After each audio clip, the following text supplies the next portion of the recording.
Judge who Trump absolutely hates will oversee Epstein files case. By Edith Olmsted.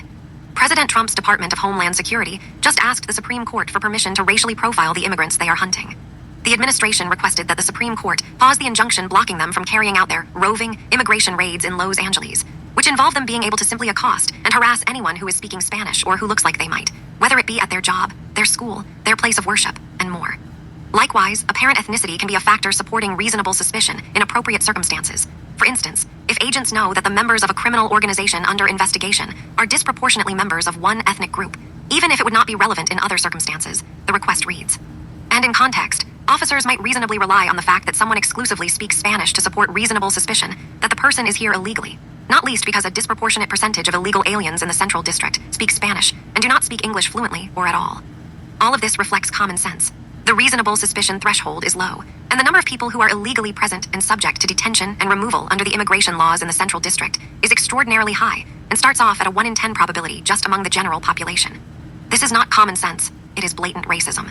If you live in Los Angeles, if you speak Spanish, and if you have brown skin, you are a target, regardless of your immigration status.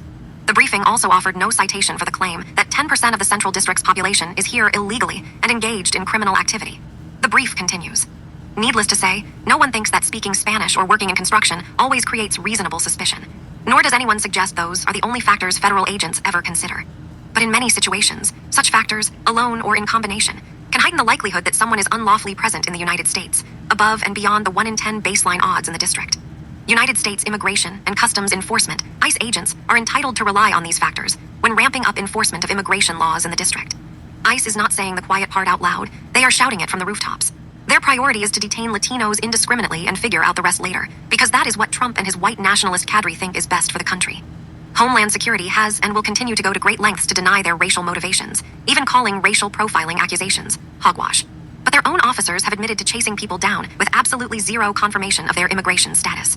And for if they are innocent and legal, why would they run?